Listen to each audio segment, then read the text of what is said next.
जानी मित्रा ने लोजपा के राष्ट्रीय अध्यक्ष चिराग पासवान के हालिया जंगल राज समर्थन वाले बयान पर पलटवार किया है। उन्होंने खुलकर सवाल किया है कि उन्होंने कितनी आसानी से जंगल राज पर अपना बयान बदल लिया। क्या महाजंगल राज की सारी जिम्मेदारी माननीय मुख्यमंत्री पर ही है और डिप्टी मुख्यमंत्री तेजस्वी इसके लिए कहीं भी जिम्मेदार नहीं है? क्योंकि जहां तक हमें दिखाई दे रहा है, छापा सीबीआई ने तेजस्वी के घर पर मारा है, ना कि माननीय मुख्यमंत्री के घर। अचानक से एमएलसी के चुनाव से संबंधित घोषणा, अचानक से आरजेडी के समर्थन में बयान, वे अपने ही पुराने बयानों को नहीं मानना, क्या इस तरफ इशारा कर रहा है कि आप भी लोग देखकर दल बदलने की सोच रहे हैं? या फिर कह सकते हैं कि छोटे भाई का प्यार जो पहले आप लोगों के सामने उजागर नहीं करते थे, अब उस स्नेह को खुलकर लोगों के सामने रखने की सोच रहे हैं।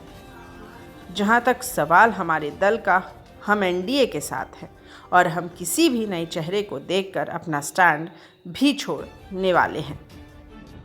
बहुत अच्छा लगा सर चिराग कुमार पासवान सर कि कल आप पटना आए।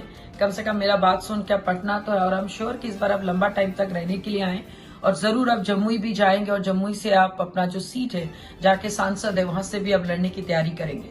लेकिन सर ये क्या हो गया, अचानक से आप आते साथ ही क्या बोल दिए कि महाजंगल राज है नहीं, महाजंगल राज क्या कहते हैं, आपने कभी कहा ही नहीं। और सर आप ही तो पहले से कह रहे थे कि पहले जो जंगल राज था अचानक से भी महाजंगल राज हुआ है।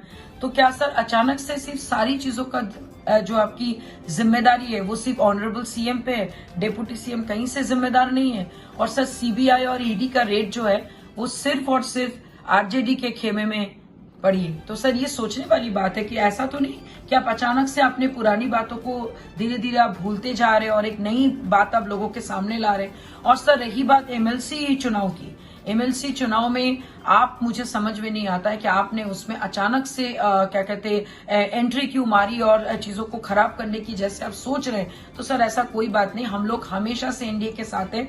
हम लोग किसी प्रत्याशी को देख के अपना दल नहीं बदल लेते। इससे ये साबित होता है कि वी आर 100% विद एनडीए और उनके नीतियों के साथ है और हम लोग हमेशा ऑनरेबल पीएम के नीतियों के साथ, उनके विजन के साथ सबका विकास हमारे लिए हमेशा से पहली प्रायोरिटी थी, है और हमेशा से रहेगी। और रही बात सर आपकी जनाधार की, जैसे कि हम सब देख रहे हैं और सुन रहे हैं, चारों तरफ आप जा रहे हैं, लोग आपको बहुत प्यार कर रहे हैं, तो कम से कम आप जमुई भी आपको जाना चाहिए। जमुई के लोग और उनके नीतियों के साथ है और हम लोग हमेशा ऑनरेबल पीएम के नीतियों के साथ, उनके विजन के साथ सबका विकास हमारे लिए हमेशा से पहली प्रायोरिटी थी, है और हमेशा से रहेगी।